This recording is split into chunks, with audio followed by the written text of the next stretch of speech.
All right, folks, welcome on back now to another glorious episode of the BoomBastiCAST. Woo! Woo! Hey, we got a great guest for you guys today. This is a gentleman whose face you've seen just about everywhere since the beginning of time, almost. You know what I mean? Legendary dude. Um, we got Home Alone, Married with Children, Breaking Bad, Planes, Trains, and Automobiles. She's having a baby. The Jerk, he had a little cameo in, I believe. Married with Children, I said, right? Yep, Seinfeld? yep, yep. He's a Also, really yeah, he's also the one we can thanks for bringing the classic characters of Chandler and Joey together. Because if it wasn't for him, telling that other guy that he has become Chandler's roommate, then it would be Chandler and the other guy. Now Chandler and Joey, which we now know as one of the funniest sitcom duos yeah. in history. Yeah, he's been a part of just about everything, and we're going to try and touch base on as much things as we can on this episode. And keep it rolling. There's so many cool TV and movie appearances that he's been a part of that perfect contender for a Boombastic Cast guest. You know what I mean? Someone who's entertained and influenced myself and the Hawk for many moons. All right, and that man Yeah. is Larry Hankin. Yeah, I gotta say one of the great things that I like about him. He's definitely one of those guys who's a character actor. He's been going since the 70s, and he's still going strong, and he's not slowing up, which is really cool, and it's great to see him. He always you always love seeing him on screen because he has such a great sense of timing and a sense of humor. True. And he's so good at timing that here he is right here, folks. Without any further ado, the great and the wonderful and the mega powerful, like a superhero, Larry Hankin. Welcome to the show. Okay, Alexander and Matt. Okay. Alexander and Matt. Yeah. Larry, very nice to meet you on the interwebs of the Zoom media here. Yeah, this is really great. It's a wonderful thing during this pandemic. There's got to be something good about it. Yeah. Yeah, Zoom meetings. You know what's good about, you know what I like about COVID, man? The Zoom meetings. They're really great. I would have never, well, anyway. It's funny though, because Zoom was like nothing. Like Zoom was just this thing that people would go, "Oh, I hope it gets famous someday."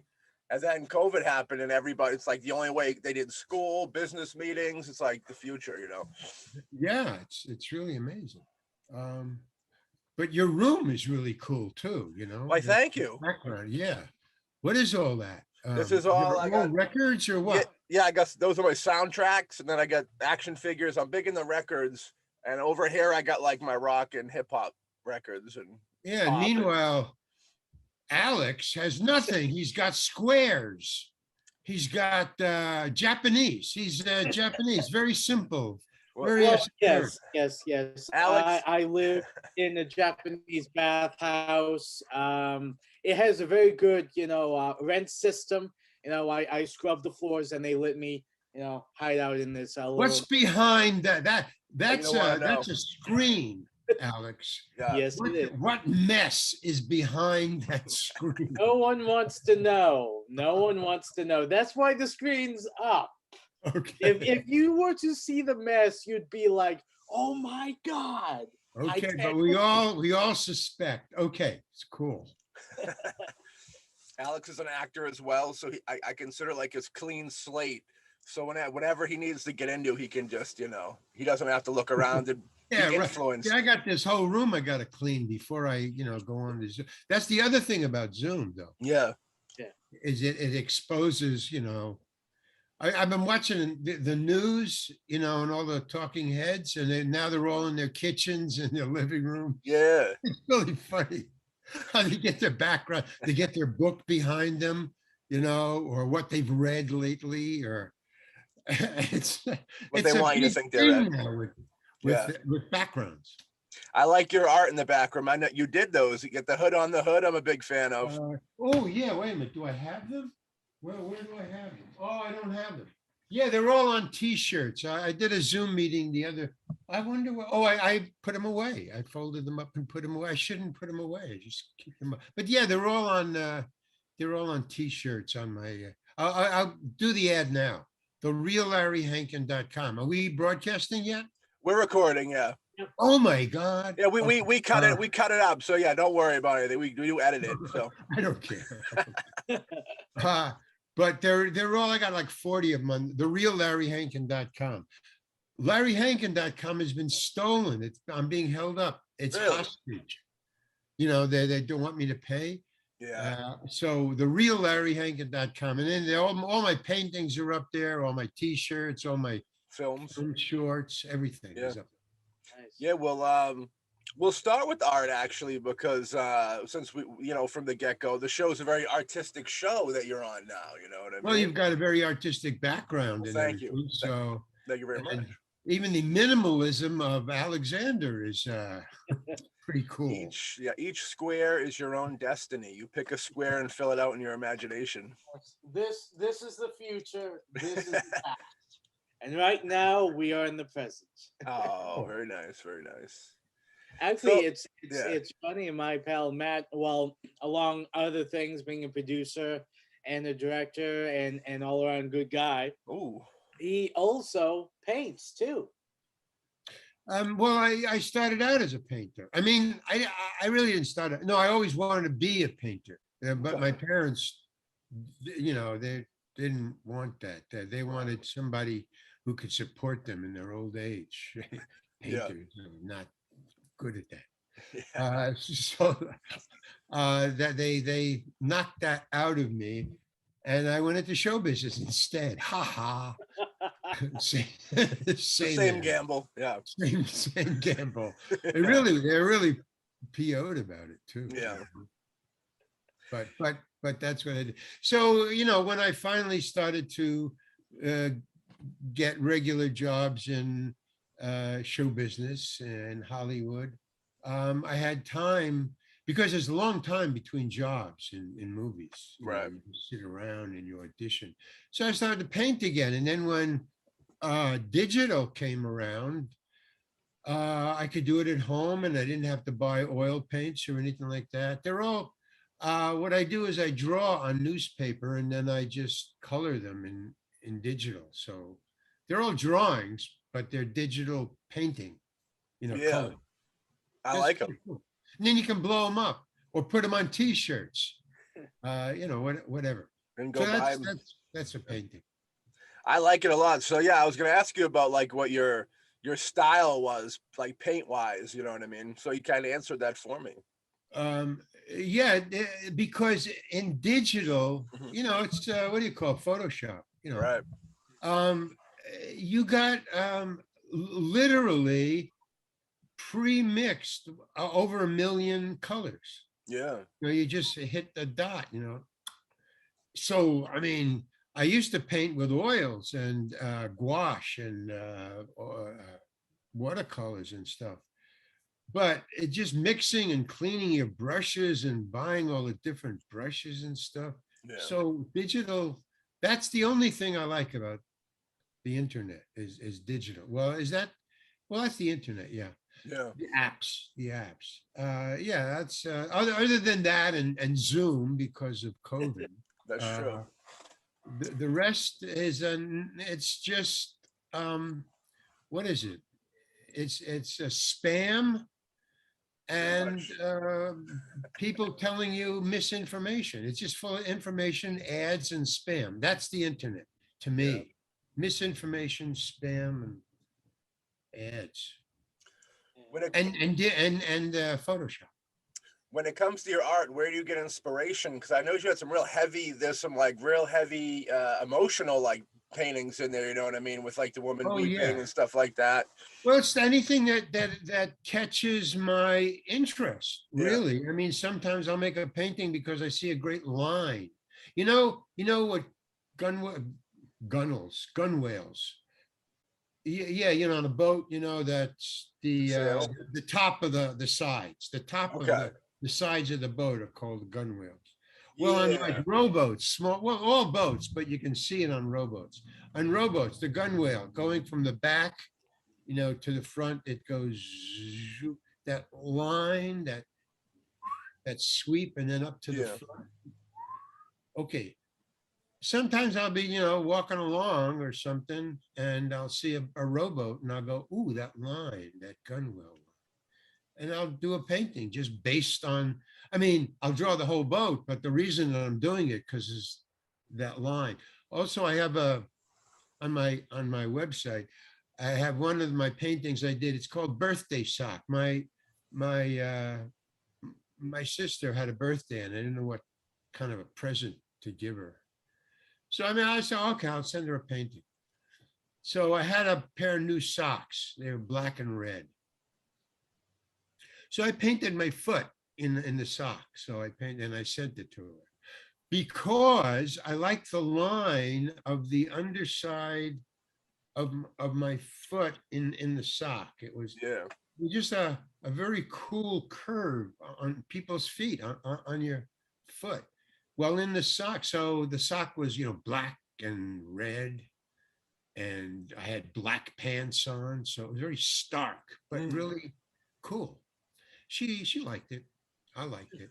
But again, it's anything that draws my soul. If it's an emotion, like a woman being sad about a death or something like that, or someone crying or laughing, or a line or a thing. It's just whatever catches my interest. And then you go, but if it doesn't catch my interest, I can't do it really. I mean, I like it comes out different. It comes out not well.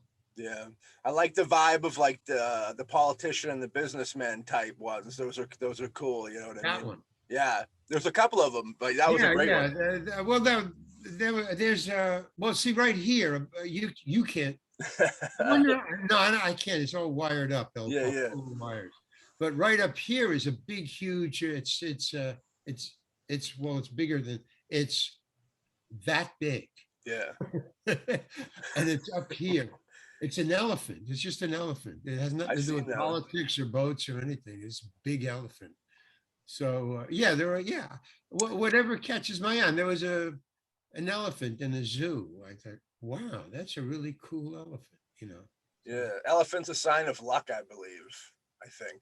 What is it? A sign of what? I think a sign of luck. Like if you see an elephant or whatever, it's supposed to be a lucky thing. If it don't. Oh, well, I got a huge piece of luck right up here. You got luck looking down on you. That's better than luck looking down. Cool. Okay.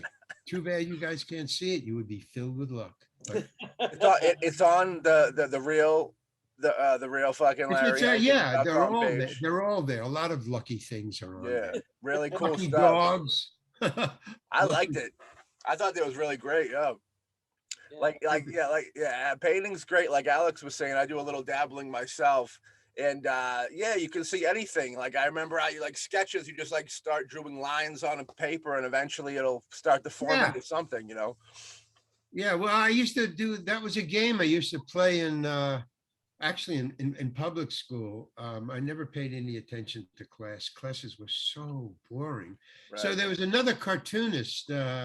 All I did was cartoons when you're in public school. You don't know about painting and shit. Well, I didn't anyway. But so I would sit in the back on most of my classes because I just wasn't interested. And the guy sitting next to me, Stuart was his name, and he was a cartoonist too.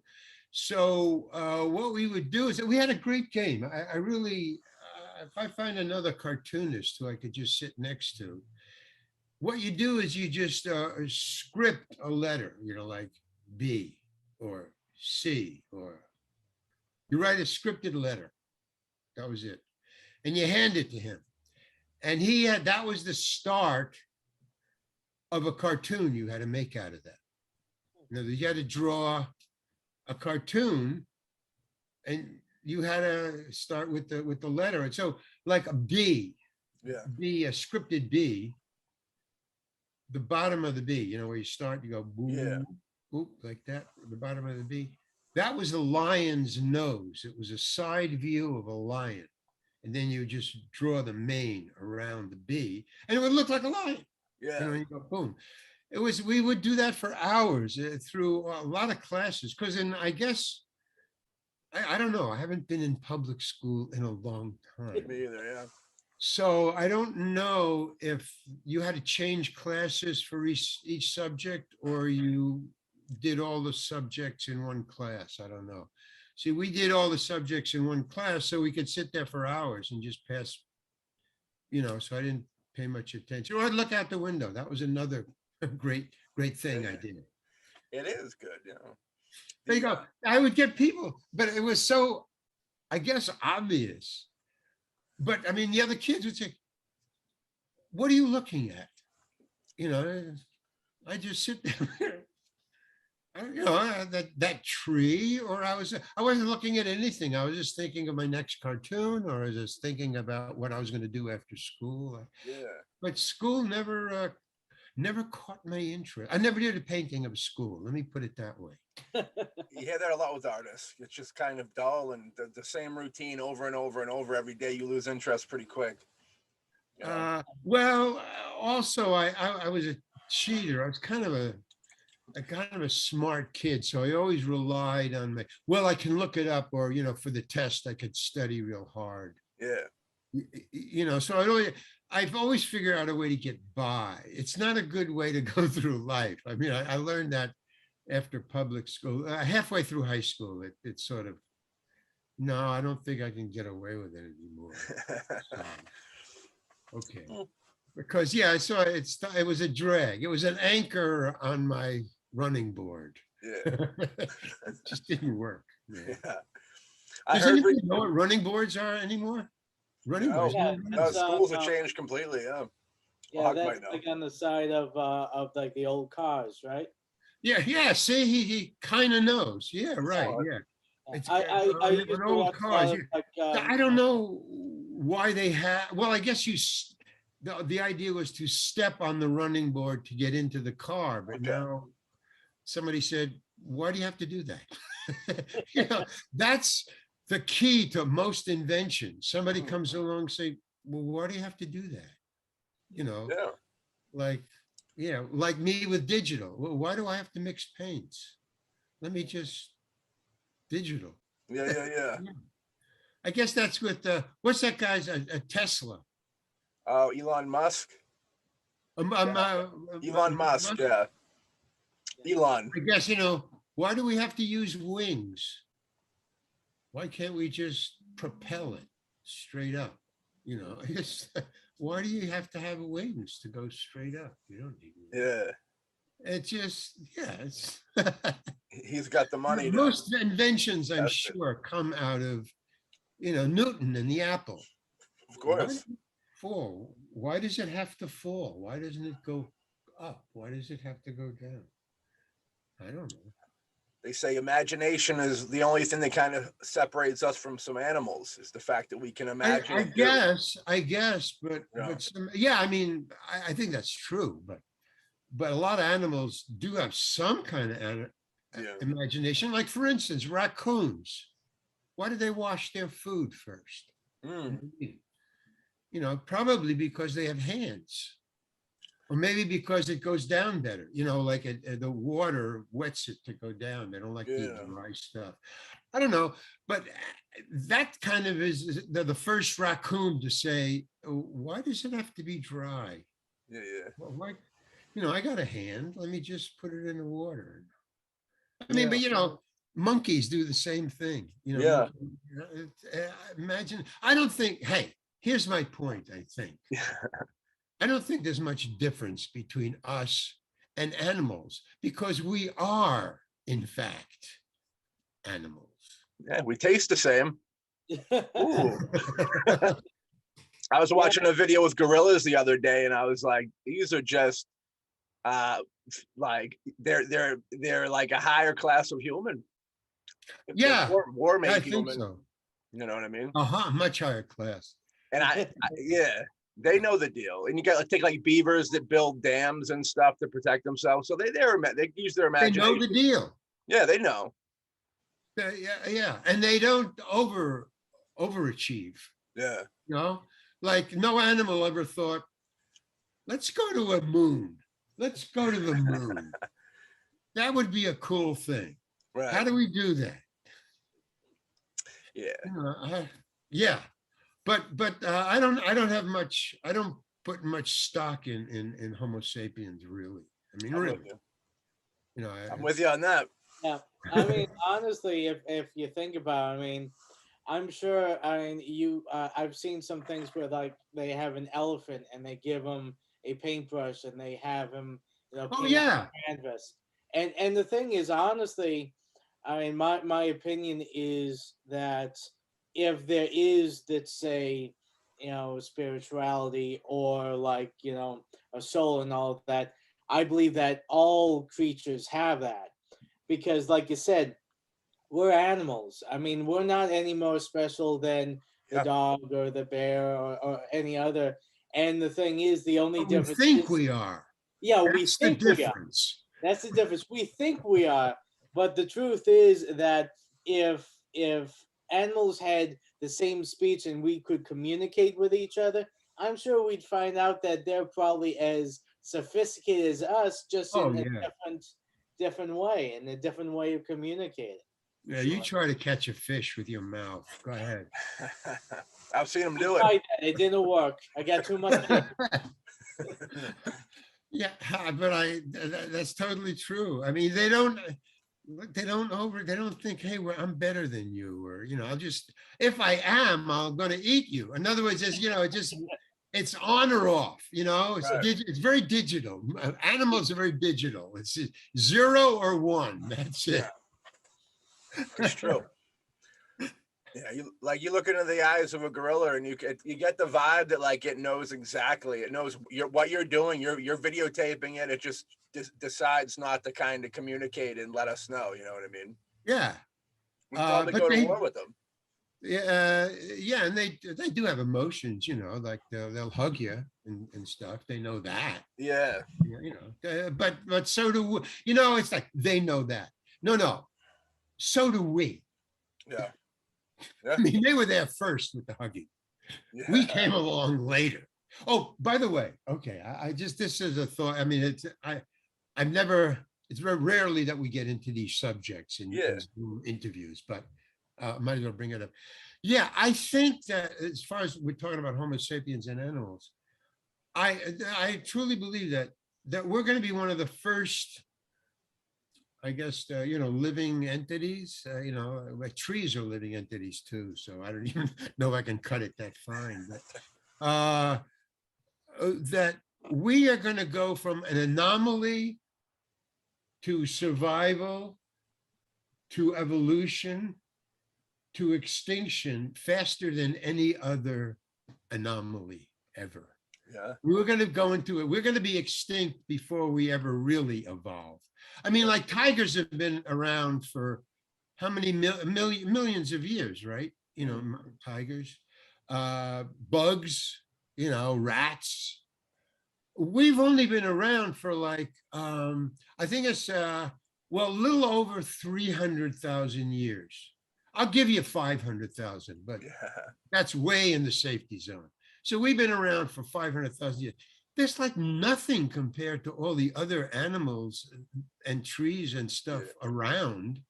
And we're already on the road to extinction with the air and the water and the land and the smog and the pandemics. I mean, we're on the way.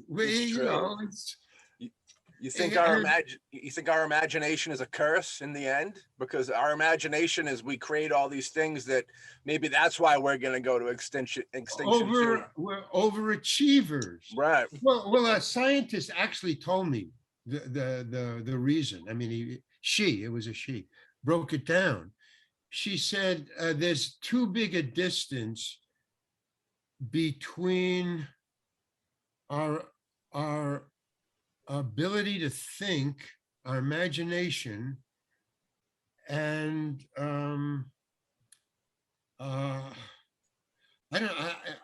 ability to survive. I don't know. In other words, we've separated. our reach over our grasp, Okay, yeah, our yeah, reach over, we don't have this, it's not together, you know. yeah, We're thinking too far ahead. right, We can invent a bomb to blow ourselves up. exactly. We you know, that's really great, but it's anti-species. Right. Other species never do anti-species things. They just become extinct. Well, Yeah. you're not being able to make, and we're inventing our own extinction. Yeah. No other animal does that. Trees don't invent how to set fires. Right. You don't see a tree picking up an axe trying to chop up Yeah. the tree. There's no axe. Trees don't have axes. Right. I mean, so the stupidity of our species is really funny, but it's sad, you know.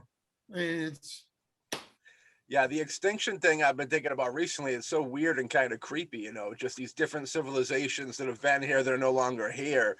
And you know, some certain people say that, like with the comet that killed the dinosaurs, that it come every so many years, you know, whatever, you know, a lot of years we're talking about here, but you know, it's reoccurring, and it's kind of crazy to think, you know, that it's a time clock that just set, that it's just gonna boom, boom, boom, be over. And it's almost interesting to think that we know this deep down. well, yeah, we know, yeah. You know, we know. Animals don't know.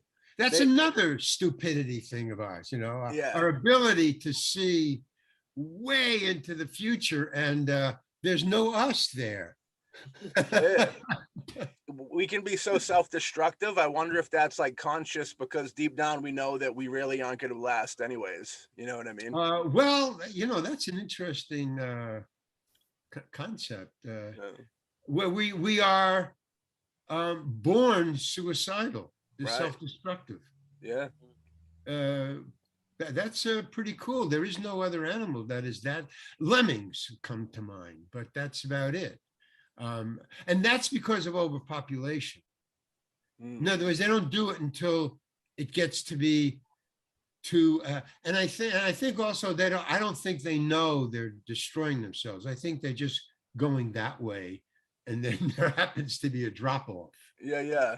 And they're just following, you know, like humanity.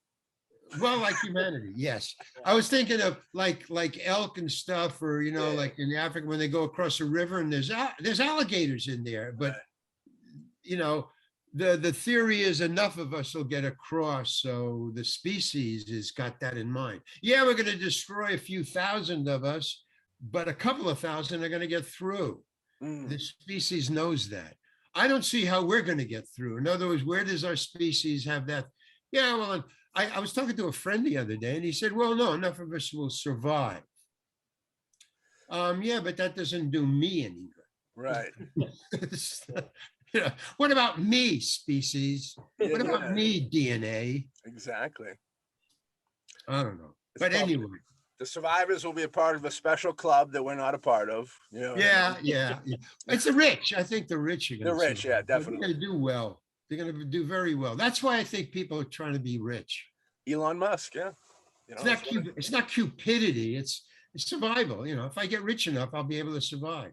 They even have the place picked out already. By the way, I don't know if you know that. Yes. Do you know where the rich are going to go when they have to survive? You know, a different planet. When shit hits the fan. Aren't they trying to switch up one of the planets to make it no inhabitable? We're going to get that far. You think we'll go underwater? New Zealand. Why so?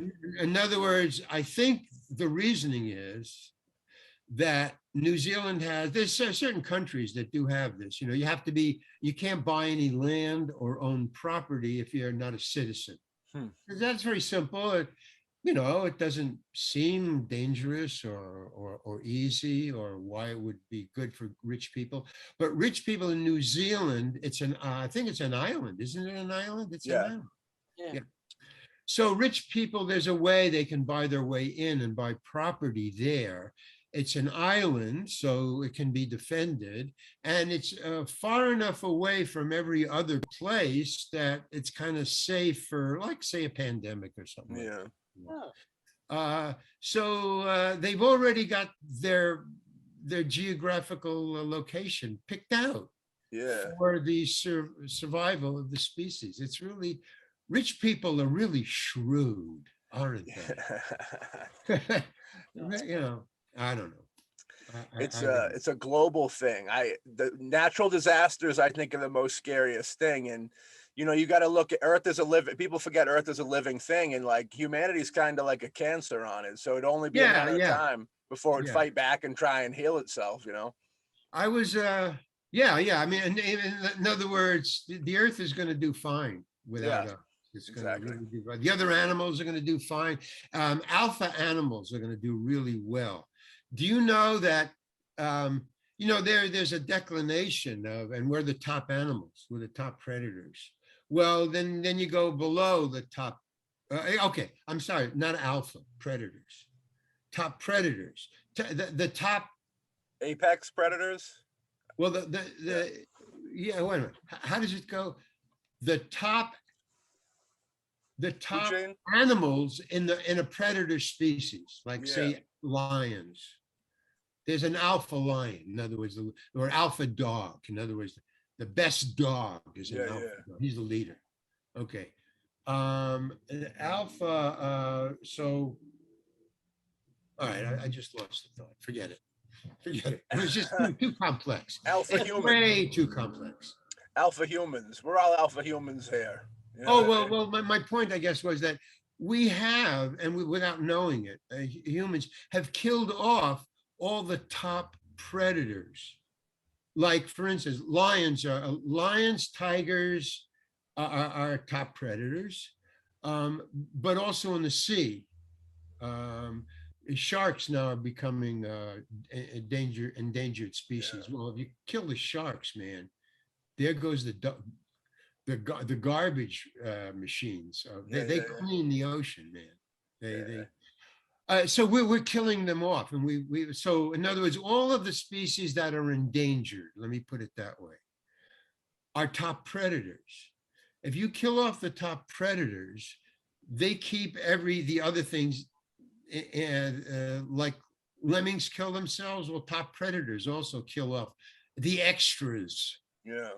But if you kill off the extras, then you get more bugs, and you lose the bees, and you lose in other words, you lose every time you kill a top predator, you lose something that or you're overexpanding what they ate.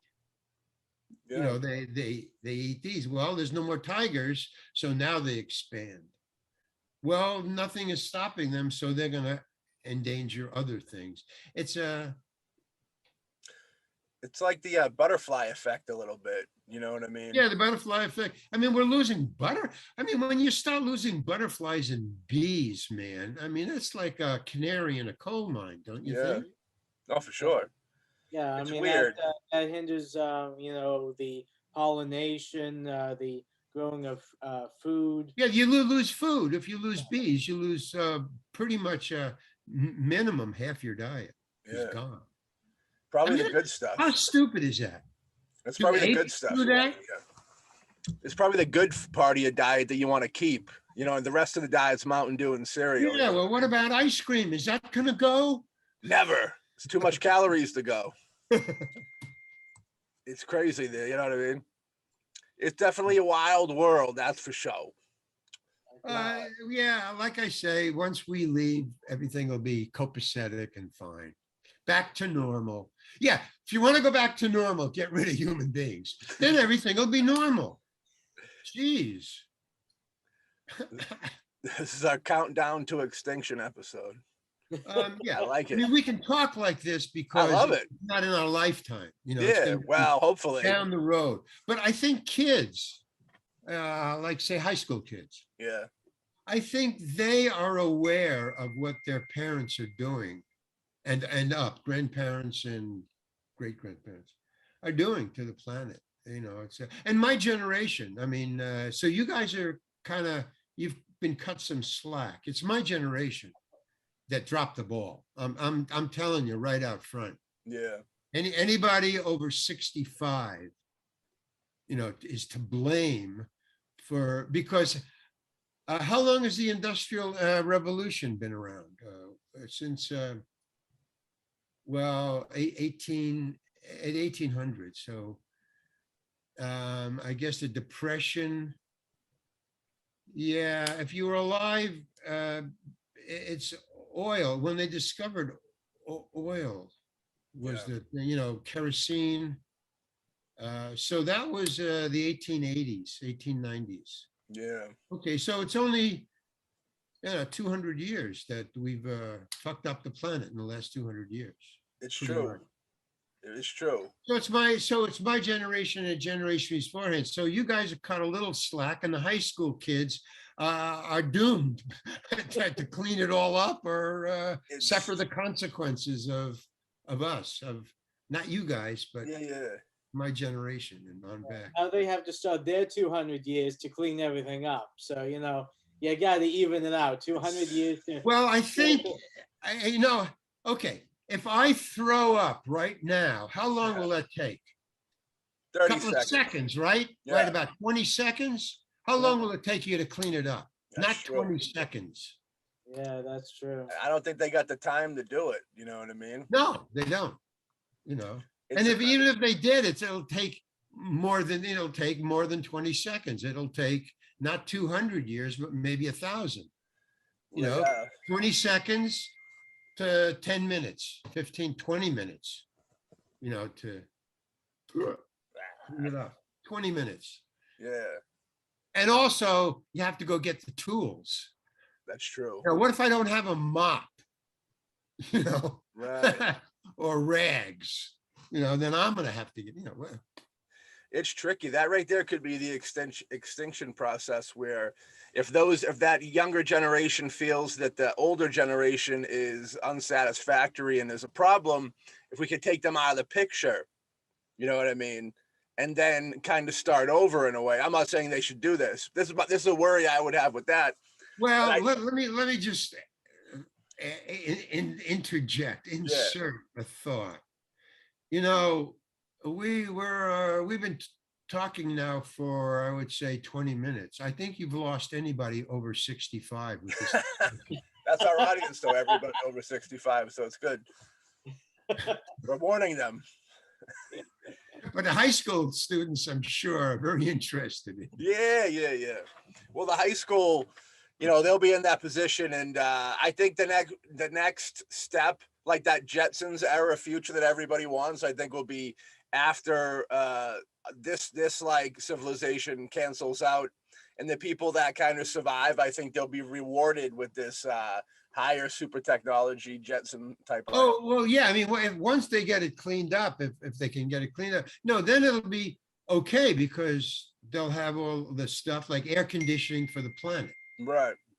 Or a water filter for the oceans. Yeah. Blah blah. But I have another theory. Let me just pull this up. Yeah. It's about civilizations, because you mentioned civilizations. I think that all civilizations have a what do you call it? Something a cancellation factor involved, like in DNA. The destructive thing about Homo sapiens. We're very destructive. They are, animals. We really are. I mean, we don't care. Like we litter. We litter with stuff that does not decompose. Other animals, no matter what they litter, it will decompose. We don't. We just litter and it just stays. Yeah. And with uranium and atomic shit, it stays for years. Okay. Civilizations. So that's the thing about humans. We have this DNA thing about, no decomposition.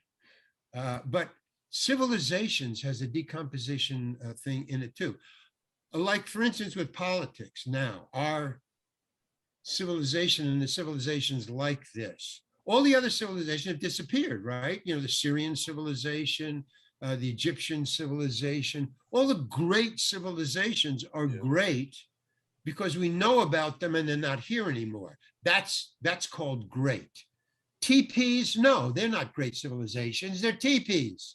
They destruct no buildings.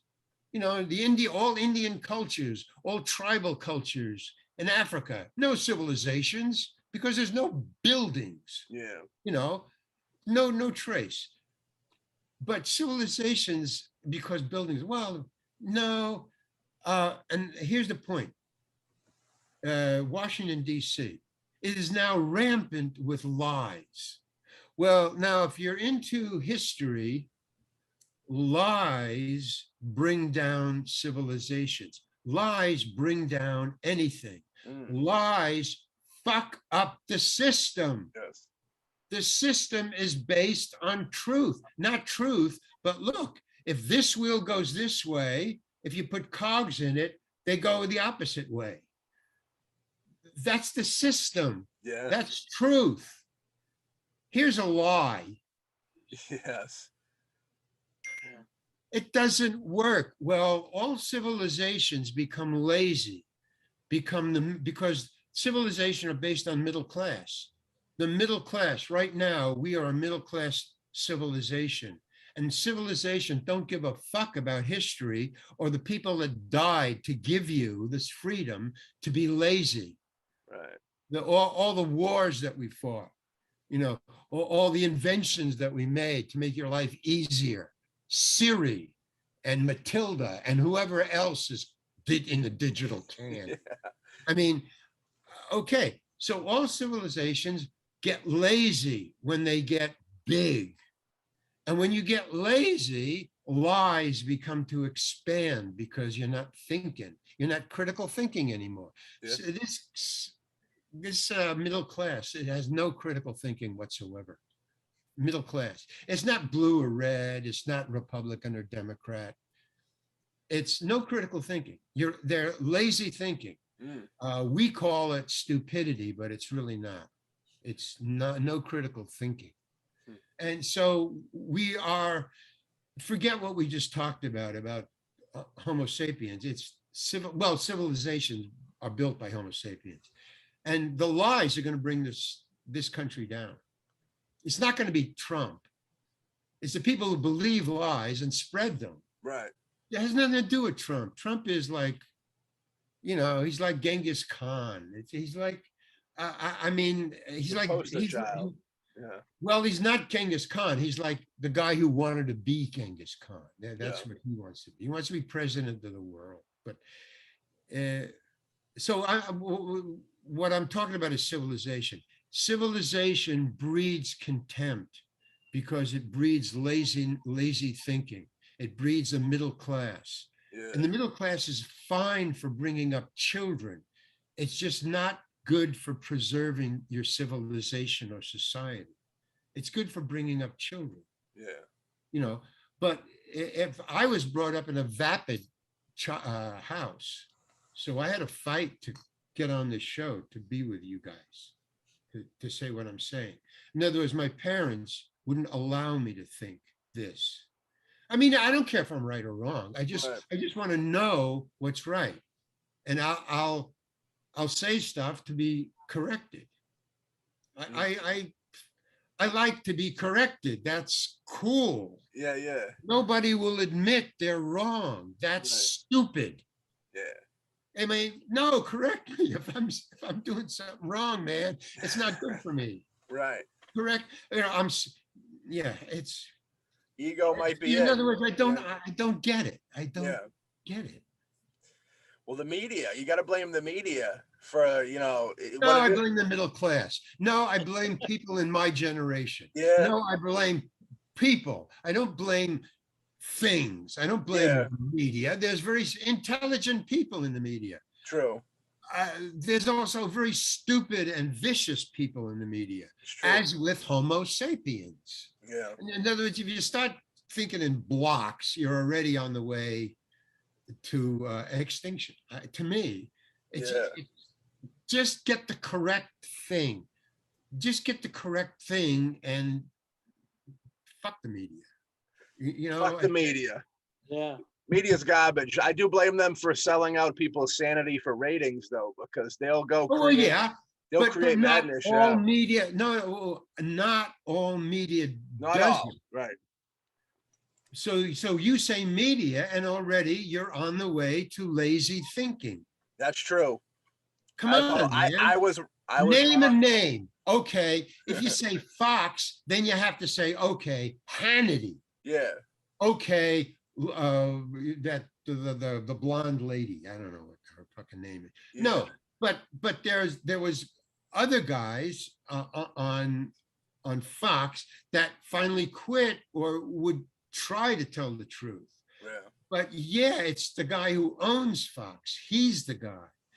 Well, if you start saying, because you're thinking like me or you, and you say, well, yeah, the media sucks. Yeah. Well, I know what I'm talking about, and you know what I'm talking about. But the guy standing next to me says, yeah, the medium sucks. And then the media sucks. And the medium sucks. And then he's off going, well, fuck him and fuck him and fuck that and fuck. And why? Because the media sucks. No, Right. man. But where do you get your information then? You who thinks media sucks. Yeah. This is media, by the way. It is. So this sucks. No. So in other words, it's just. I know what you mean. I used a blanket term like the media. The same way if someone is to say the government sucks, there's certain folks in there that are good, but there's definitely some vipers in there. Gets you water in your fucking bath, man. That's government. Yeah. Stop it, Right. I'm with you. No, I know. It's just I'm shouting, at the ocean. Hey, what the fuck is going on? So then, I go and I paint. Artistic. That's what you do. Yeah, it's escape. It's just escape. It's therapy. Therapy. Yeah, art is therapy. It's therapy. It really is therapy. It's I don't know. Show business. Show business is a beautiful. Let's pop into some show biz. Yeah, let's top into this. So you got your show. If you have any listeners left, do you know that our discussion up until now has been verboten on every other interview show I've ever done?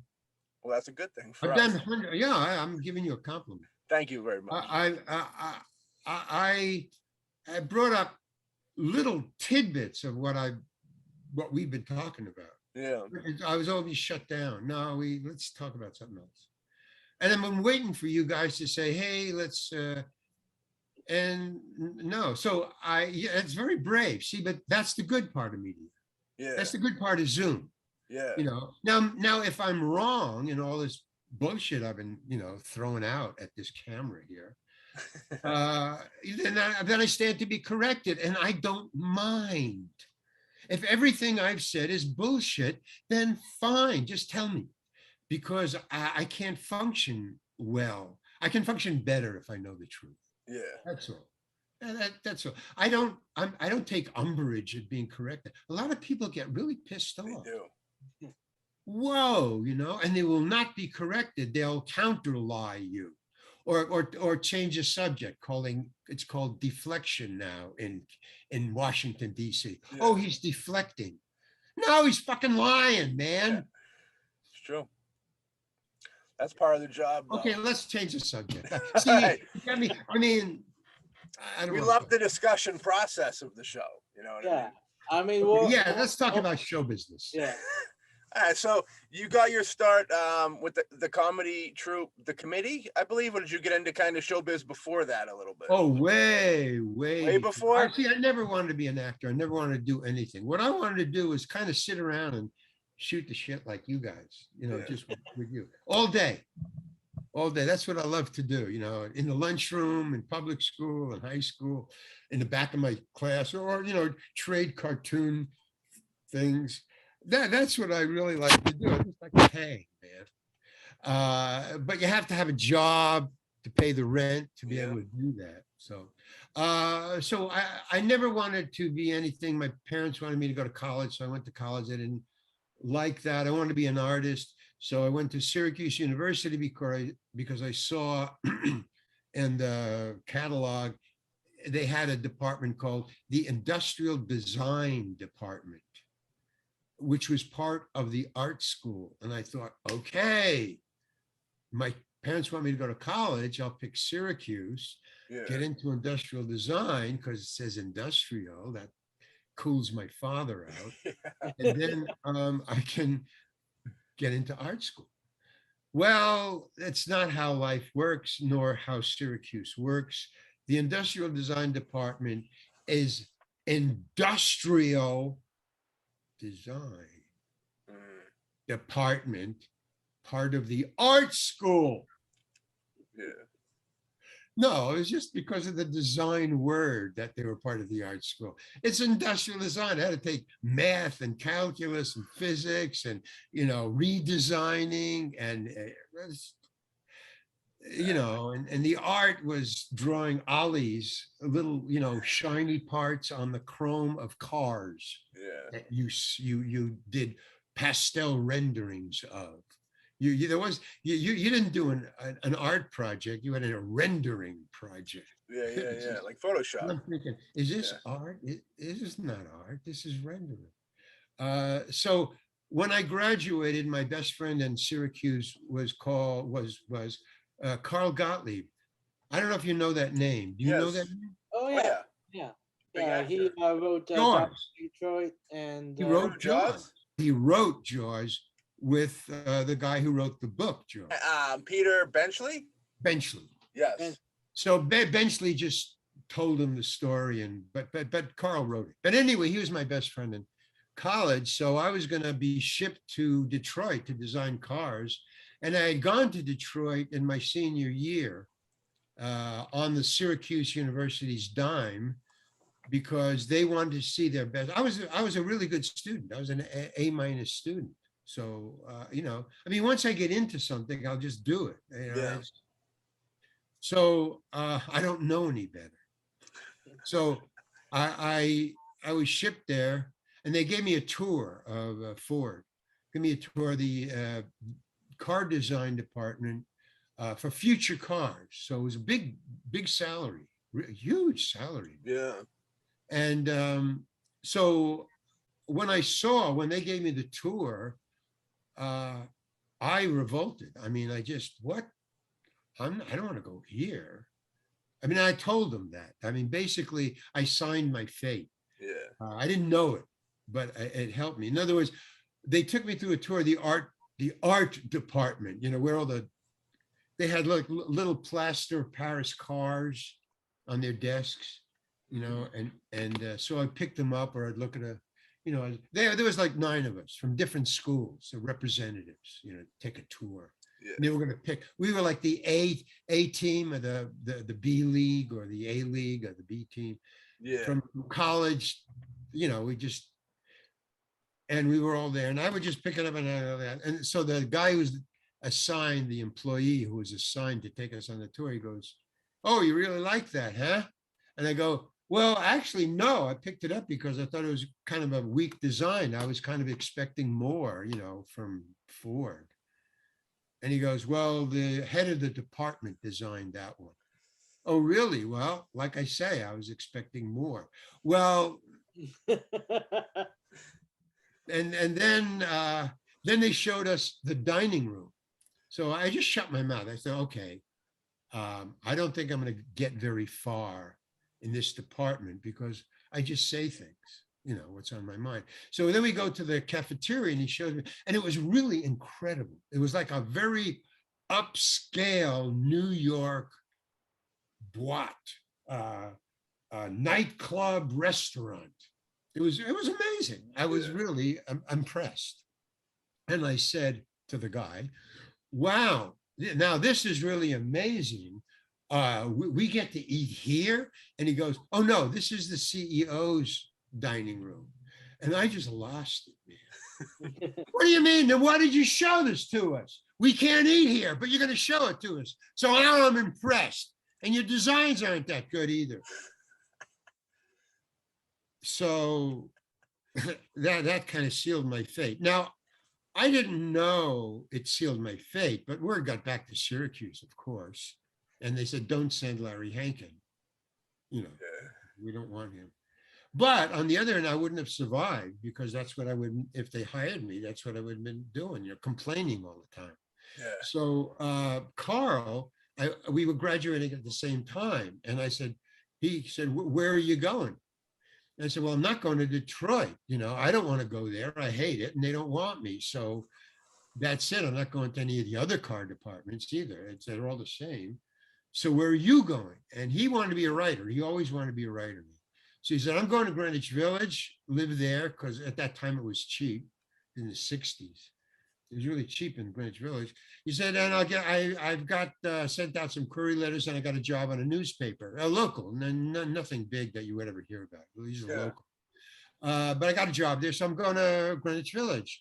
And I said, well, why don't I go with you and we'll get an apartment together? And he said, well, what are you going to do? And I said, probably starve. I don't know, and I really don't care.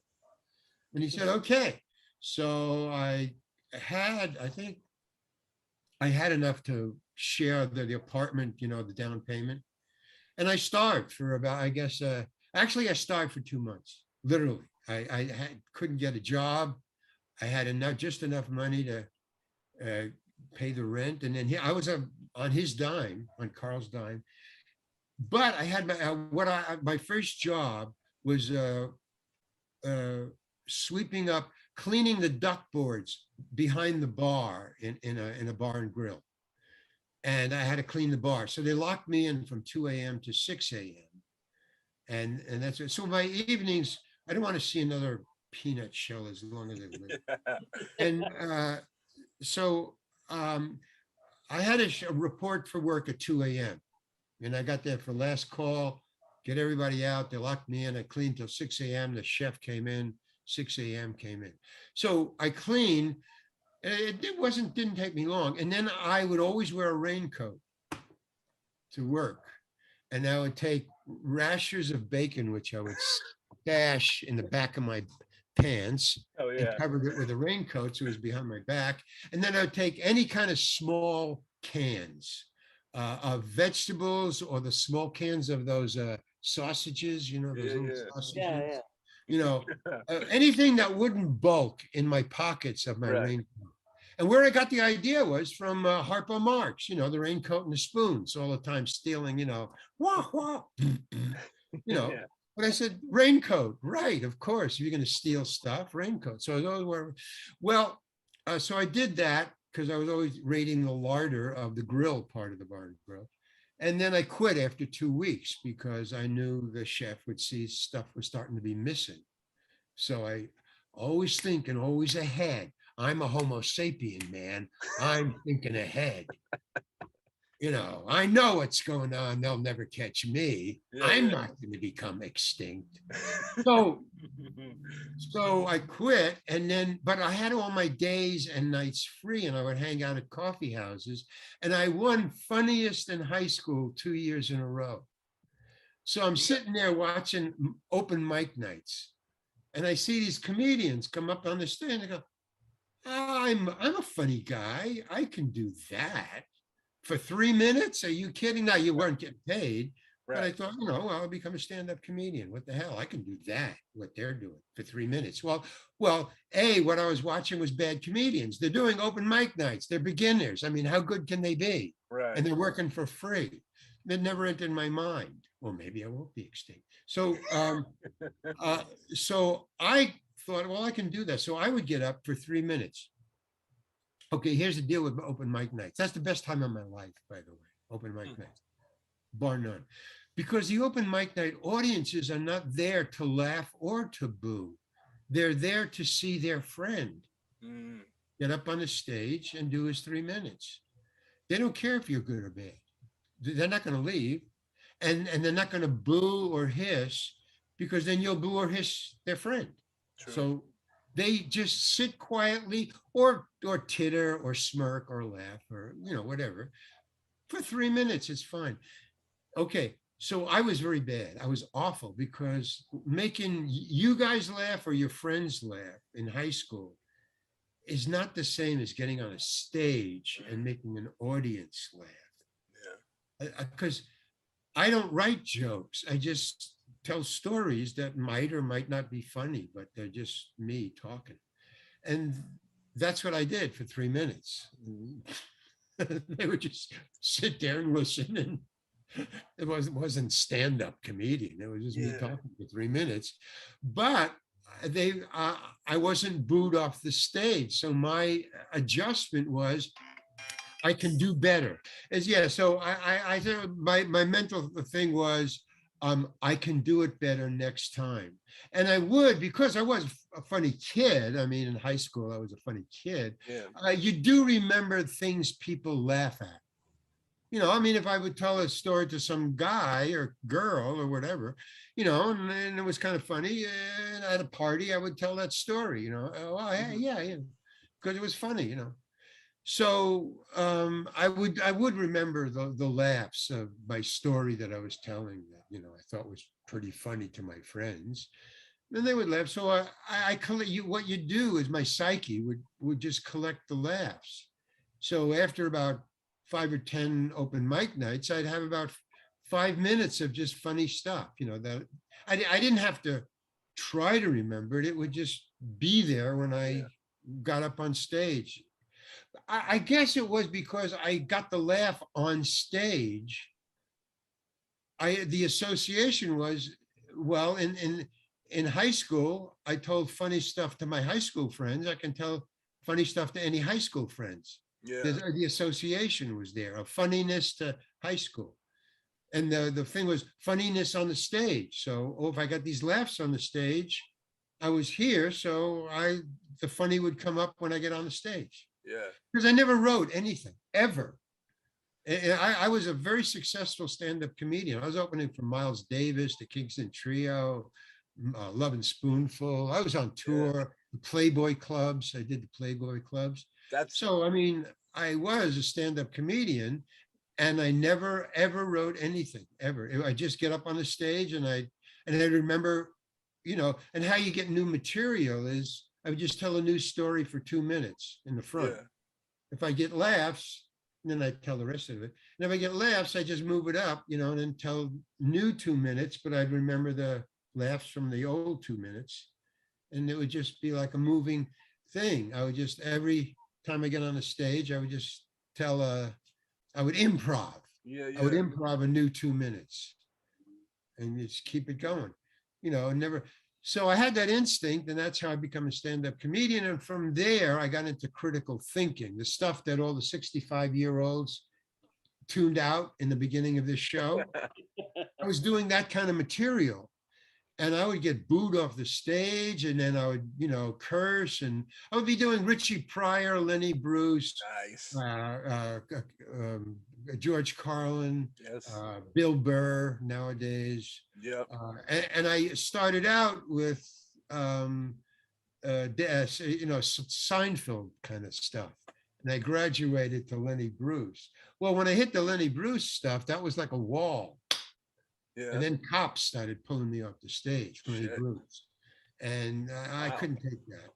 So I called my manager. I was opening for Woody Allen, man. Yeah. I mean, I was a major professional. Yeah. So I called my manager. It was Woody's manager. And I called him. I said, "Hey, man, I just can't do this. I'm not Woody. I'm not prepared for this critical thinking. Well, I don't know, because you're in the Boondocks, you're touring, you're on tour. You go nightclubs in the Midwest. They would not truck cursing or sex, drugs, rock and roll. Forget it, man. People would come at me with beer bottles. Get the fuck off the stage. Whoa. Yeah. So he said, pretty cool. He said, well, why don't you join Second City? They're doing the same thing as Lenny and Carlin, but they own the theater. So, and you got 4 people up on this. This is what he said. This is a quote. He said that, and then he said, look, you got 4 other people on the stage with you, and the stage in Second City. He said the stage is 4 feet high. The guy with the beer bottle would have to drop the beer bottle to climb on the stage. Meanwhile, you got 4 other people to beat him up. Good point. That's why like I that. should join Second City. Stag. Because I Was mean, this a- no, it was just a better choice. Let's just put it that way. So I did. I auditioned for Second City, and the stage was 3.5 feet tall. I mean, he was right, and there was other people. And Yeah, in but the- no, it was great. But a couple of us then quit and went to San Francisco, and we called ourselves the committee. But Yes. we were really from Second City. And then we were just, a $35 round trip ticket in the 60s and 70s to Hollywood. $35 plane trip from Hollywood, Wow. San Francisco, see the committee, fly back. And then they would call us. So we would be going back and forth. It was like extra money. We were in the committee, but we go down for a week, and it's improv. So anybody could improv your part. It doesn't have to be the same. Yeah. It's improv. And we were all trusted one another. We were all in the same company, improvising with one another. So if I had to leave for a week and say, hey, Gary, take my part, and then Gary kind of do it my way, but he'd take it off in another direction or whatever. And then when I came back, I would watch Gary, and I would either do it his way, do it my way, or combine the two and make it and then the other person who always remained there had to deal with either me or Gary. Yeah.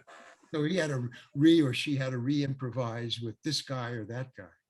That's a It was good fun. sense of community. You know what I mean? It was yeah, I mean, so and it was understood because then she will get called to go, and then I'd have to take over for her or whatever. So finally, as they went down, they wouldn't come back because Oh. of the money. Yeah. And they'd get an agent. So finally, the original members, of which I was the original member, and the director, who was the original director, the starter of the committee, they all never came back. They Yeah. all, well, he'll direct a sitcom down there, just one, boom. No, he's not coming back. And so Yeah. I became the director of the committee, and then I just couldn't take it because I was dealing with, there were no originals, no my friends. They were all down there. So I was directing like the 5th and 6th generation of pickup improvisers from not Second City or the committee, but from San Francisco, who were just actors out of work. Mm. Well, no, Second City has a school. I had to go to a school in Second City while I was on the main stage. I was going to improv school with the Lee Strasberg of improv, Viola Spolin. So there was nobody to teach my company how to be improvisers. Yeah. So I just got bored because it wasn't like the old days. It wasn't. When you it's like Ringo and all the other Beatles leave.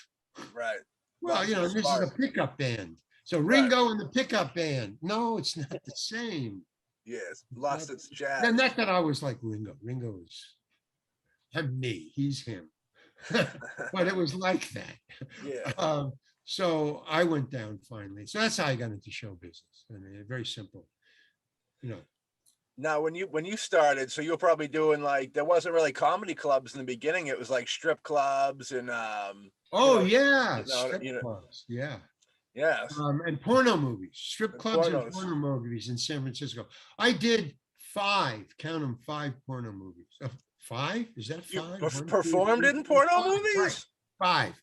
5. So I was doing porno movies, for extra money. I was in the committee. But they would come and see all the porn stars and the directors. I mean, they were just people. You directed them? Who went to movies. And, well, they would come to the committee because we were like Second City. We were a tourist attraction. I mean, we were famous. So they would come and they'd say, hey, you want to be in a movie? I said, wow, what's the movie? Well, it's a porno movie. It's real cheap, but, you would be the comic. You don't have to do any porno stuff. You'd just be the comic relief. So, if I don't have to get naked, fine. That's cool. So I'd be in 5 porno movies as the comic relief. Okay, well, people don't go to porno movies to laugh. Right. Doesn't work. Not funny. Not my crowd. not Yeah. my audience. But I watched them all. They were all just god awful. I mean, they were porno movies. Not porno movies. They were cheapos, out into the. Well, now they're out in the valley. Now in Yeah. Hollywood, they moved down here. They're out in the valley. But then they were out in in Sausalito. They were over. They were over the bridge. They Yeah. were across the Golden Gate Bridge. Well, whatever that, or up north. Boogie Nights. Yeah. Yeah. So but there's only one porno movie that I really want to see that I was in as the comic relief, but it's the most bizarre plot. Yeah. I guess in porny movies it's not bizarre at all. Yeah. And I'll tell you what it is. Yeah. I was hired to be a part of the press, the media. I was a media reporter who heard that there was a swapping, sex swapping club. And then there were sex clubs where you swap partners. So the movie was about a sex club swapping club, and basically all they did was go to somebody's house and swap, and then go to somebody else's house and swap. Yeah. Get on the phone, hey, where are we meeting next week? That was the movie, Yeah, hey, where are we meeting next week? Okay, let's go to, the drive there, swap, So, very basic, very simple. Now, the trick was, the twist was that a reporter was going to come and do a story on the sex swapping club. Yeah. So they were all hyped up about being famous and getting a story in a major newspaper, So that was the basis of the movie. So I said, well, now, how do I do that? Where do I come in? What day do I work? I mean, I just wanted to, actor stuff. Yeah. Yeah. Since I didn't have to, do Fornicate. with two backs with anybody. Yeah. I just want to know, what's my part? What do I say? And when do I go home? That's all. So they said, okay, show up, blah, blah, blah, at this address, because they're going to be having a swapping party, and you're going to interview the swappers. So that's your job, to interview them. Okay, fine. Now that sounded pretty innocent. Yeah. So I show up, I see all the, there's two trucks, the camera truck and the actor truck. They drove them to this private house, and I go in, and it has started already. Everybody is fucking all over the place. And then filming.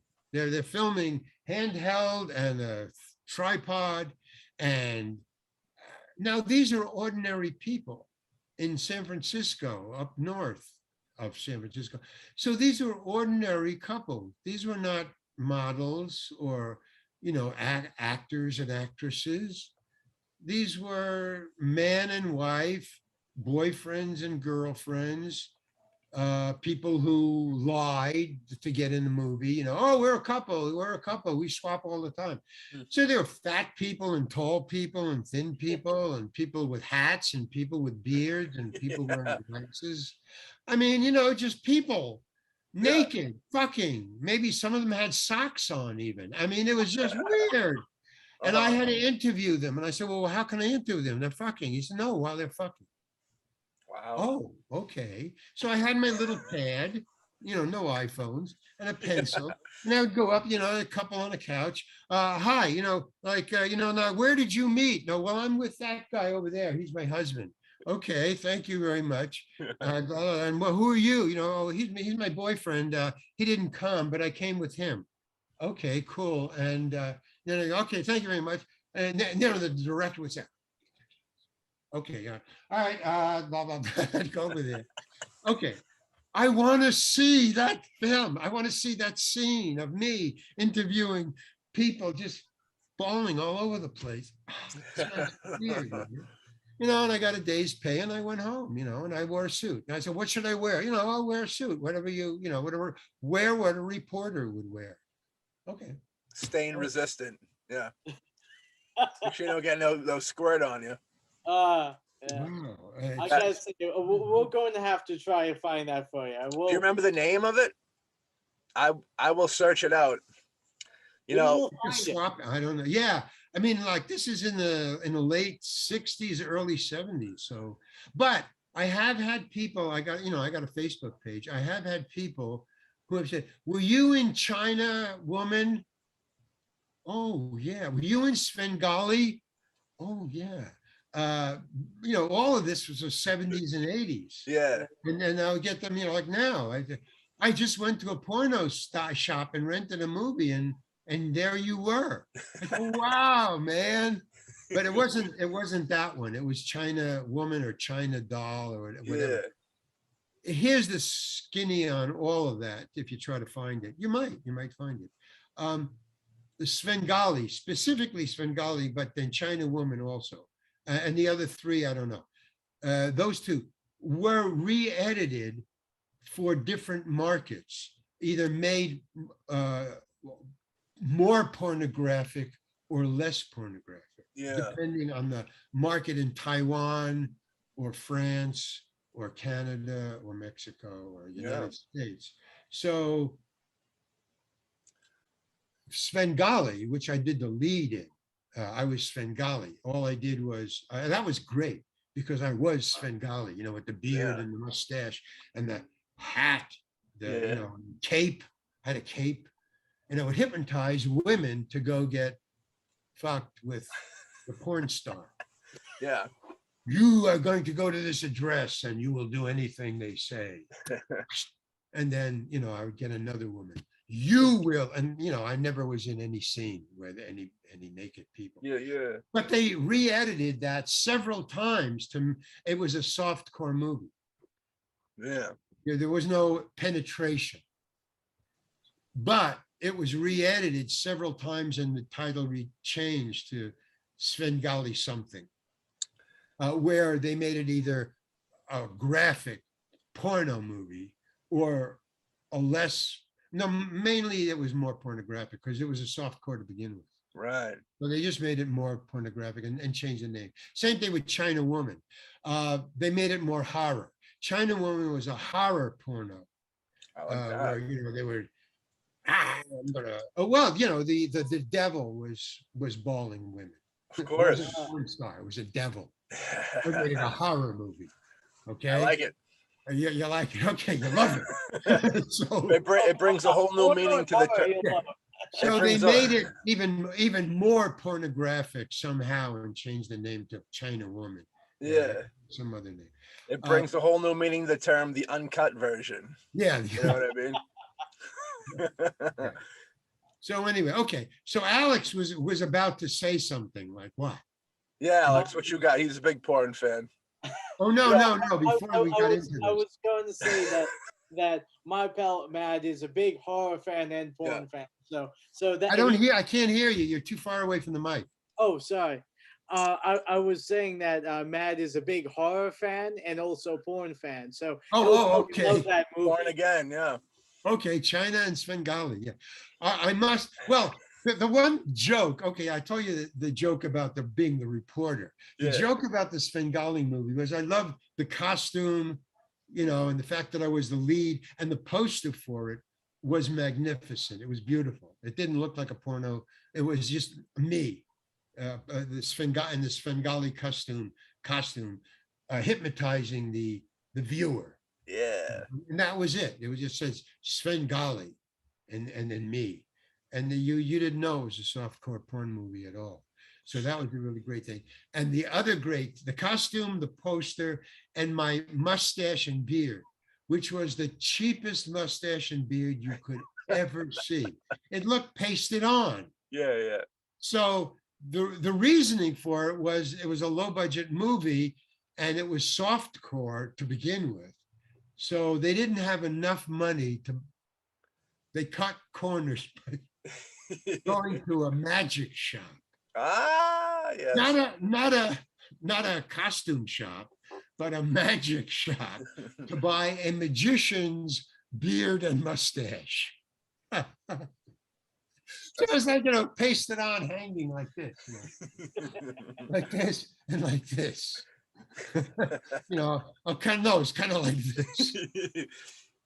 Because of the excitement. You're getting so much action that your The mustache. director who wrote it and raised the money, it was this big, never corrected it. He never said, well, straighten it out. That's a whole different time. Porno, for anybody that watches pornography, which Ted Bundy says you shouldn't watch pornography, but anybody that watches the drastic change of back then, it was actual movies with sex in it. Like it was a legitimate movie, like Larry's talking about. Yeah. Oh, yeah, yeah. And my one other, I'll tell you this one other, we're off this subject. Beating it to death. When I got an Academy nomination for a film short that I make a lot of film shorts. Yeah. So I got an Academy nomination for one called Sally's Diner. And to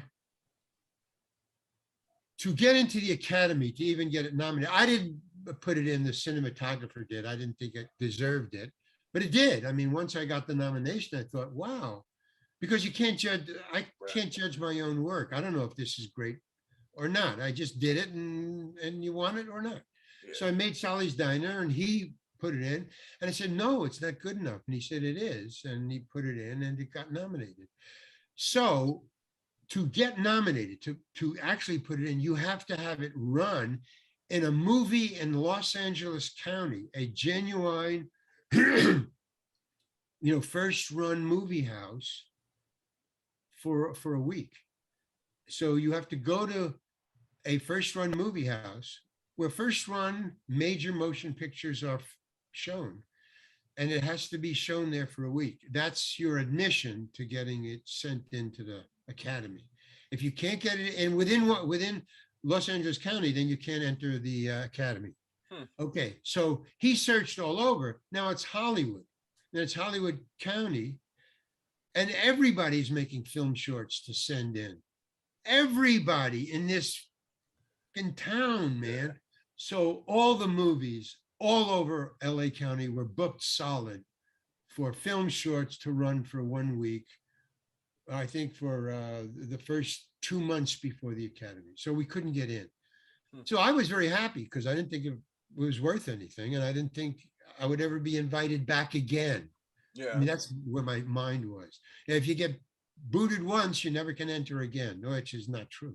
But I didn't know that. So I didn't care. If it didn't get in, that meant I could enter it. Finally, Harry calls me, the cinematographer. Harry calls me. I got it into a major movie house. So we're in. We can enter. And I said, oh, well, okay. I mean, because he was insistent because he wanted the nomination. Right. I said, okay, fine. Let's go see it on the big screen. I got a new girlfriend. I can impress her. Yep. Where is it? He said, it's at the Pussycat Theater, a major porn movie house. Major. It is the prime Hollywood porn movie house. Yeah. And they have bus tours stopping there to go see Chinese motion picture bus tour stops at that. I've seen the bus parked in front of the Pussycat. Yeah. And Chinese tourists get out and go in. They're into pornos. It's not bad in there. Yeah. China. Okay. So I said, okay. And I think it was, yeah, okay. So anyway, I already invited my girlfriend to a major motion picture. She wanted, yeah, okay. So she said, okay, she'd go with me. And I didn't want to tell her it was a pornographic movie. Yeah. I just didn't want to tell her. I said, Harry, when does it go on? He says, well, it goes on first. I said, oh, wait a minute. We can go in, and it's the first movie. We go in the afternoon when they open. It's the first movie up as a film short. We don't have to stay for the porn thing. I'm sure she doesn't want to see that. I mean, I just assumed. Yeah. Women, I get kind of weird about it. Some women like it. It doesn't matter. But I kind of thought my girlfriend was one of the women who didn't. Right. And I didn't want, it's my first, new girlfriend. Why bother? So we went, and I mean, she's going to the Pussycat Theater. I mean, what am I like that? Yeah. What is this? So I was right, what is this? What is it, a porny film short? no, we're just going on front, no, don't worry about it. Okay, fine, whatever. Yeah. Let's go. So we're sitting in the back. Now it's empty. It's in the afternoon, which is prime porn goers time. Yeah. In the middle of the afternoon. So, this it's not packed. It's maybe like, 15 or 20 people, all sitting apart, all with coats. We're sitting in the back. So all we see is the back of their heads. And, it's a blank screen. We're just sitting there talking. And she's saying, it's going to be pornographic because I'm going to just walk out of just pornographic. And she didn't have anything about pornographic. She just didn't like to be, kidnapped and just shoved into one that she just doesn't know anything about. Like that taxi driver scene. Yeah. Okay, so now the film short starts. My film short. Okay, we're on schedule. Okay, we can get out of here before the porn stuff starts. So it starts, and it's called Sally's Diner. It starts with a waitress in a diner and a suited man, a CEO, comes in. He wants to change of $1. And all the guys sit up. Okay, it's going to be this suited guy's going to fuck the waitress. Okay, we got it. And then I come in, and oh, wait a minute, it's a homeless guy. Oh, it's going to be a 2 guy. It's going to be a double. All right, a CEO and a homeless guy is going to do the waitress. Wow, that's weird. Okay, they're ready. They're leaning forward. And the movie plays out. It's just a comedy. Yeah. It's a comedy. But a homeless guy who can't pay, and the CEO who holds up the place. And the homeless guy saves the thing and he gets rewarded with a meal. End of story. Boom. And it's funny. Well, they're not laughing. They're sitting there and you could see them just slowly, and then they're looking around and looking up at the booth and, well, nobody's taking their clothes off. This is a 10-minute film. It probably is the longest 10-minute of these guys' lives. Yeah. Nothing's happening. And they're looking around and they're, like, oh, like this, like that. And the movie's over. So we leave. Now, the upshot of it is, yes, we are now eligible to enter the Academy. And we did get a nomination and we did go to the awards and it was a big deal. But as far as me or the director or my girlfriend thinking that this is a really great film short that deserves to be shown somewhere, we didn't get that at all because nobody laughed and you could feel the anger in the audience. Yeah. That they were just tricked. Yeah. There was no sex at all. And they thought, what is it? The feature going to be no sex too? So you can feel the room, man. It didn't go well. And so I lost out on that. And my girlfriend was kind of angry. Well, what was that all about? And it wasn't color corrected either. Yeah. So you have that disturbance, That's why they were really upset, I think, because of the color correction. Well, it wasn't color corrected. Not the porn, not the no. So that's the end of my pornographic, and I gotta go. I gotta leave. I mean, it's time. But so that's all the stories I never wanted to tell on Zoom or on the internet. Good word. The doom and extinction of the human race and pornography. Word. That's what we Countdown to discussed. extinction. Okay. Oh, yeah. Cool. Did you say you got no more time? Yeah, I really do have to go now. All right, cool. This was a pleasure, man. We would love to have you back on the show again if we could. Okay, well, when the book comes out, I'd like to come out and talk about.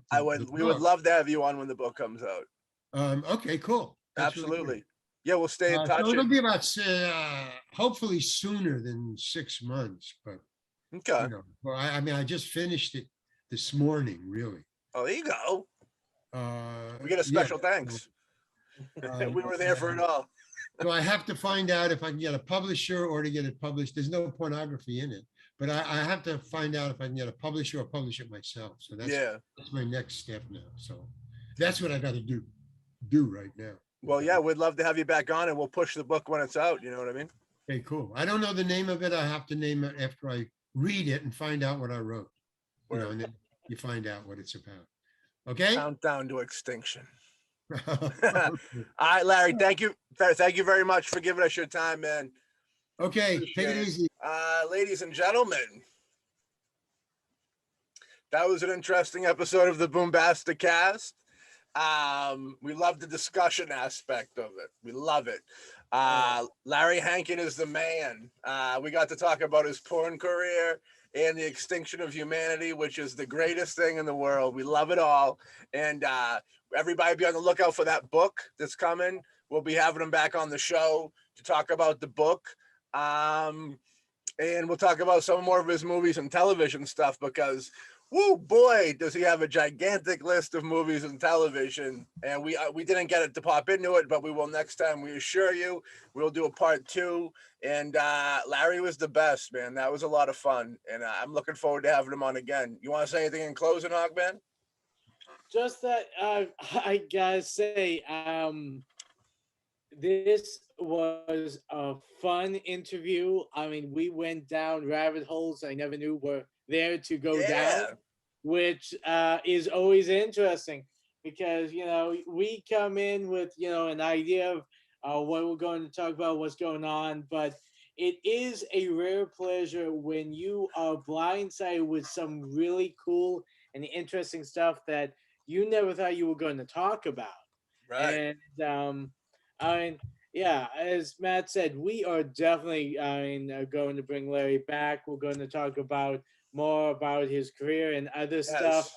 And but even though we did not get a touch on some of the other stuff we wanted to, what we talked about was eye opening and was really cool to talk about.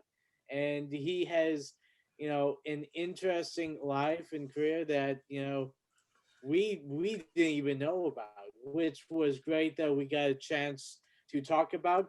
And another thing that was great that Larry, like you said, he got a chance to talk about some things that he believes and always wanted to talk about, but is always shut down by other interviewers because you know everyone just wants to talk about the career. And don't get us wrong, Matt and I love talking about the career, but one of the things I want anyone who listens to our show who understands that we love to talk about that, but we're more interested in, you know, the things that you don't hear on other podcasts, other interview shows. We want to open that door. If you want to talk about, you know, your belief or in this case your porno career that no one knows about, For sure. for sure, feel free. I mean, it was an interesting ride, and I gotta say, I am psyched to find out more about Larry's life and career. And I promise you, there will be another one. Absolutely. You know what I mean? And to go with the usual, you know, you just caught yourself a Boombastic Cast interview with Larry Hankin that you ain't catching anywhere else. All right. This is an exclusive. You know what I mean? And we could go forever. Do you want to talk at all about some of the movies that we love that he's in? Well, I mean, I I would. Television? Oh Or yeah. should we wait? Should we hold off? Should we hold off for the man I himself? say we hold off because um I want those listening to this. This is to whet your appetite. Okay, this because there's a lot of stuff that we were going to talk about which we didn't get to, but I assure you we will, and we'll talk to Larry. We'll set up another time. But this is, I gotta say, I was blown away because we talked about things that I would never have expected to be talked about, and finding out a whole new aspect. Because I mean, when we watch movies with actors, when we do research and all that, there's always parts that we will never learn just doing research. Right. I mean, that's what I love about what we do. We talk. That's all we do. We talk and we see where it goes, see where the White Rabbit takes us. And this was a great example of, you know, something that we did not expect, and we're happy that we went in this whole different direction, and can't wait to do it It again. was we cruised for over an hour and a half. You know what I mean? So like we hightailed it. Yeah, and we'll wrap it up here. And we're definitely gonna have Larry back on the show again. If you want to look into some stuff that you might not have seen, check out www.larryhankin, the real Larry Hankin, HANKIN.com.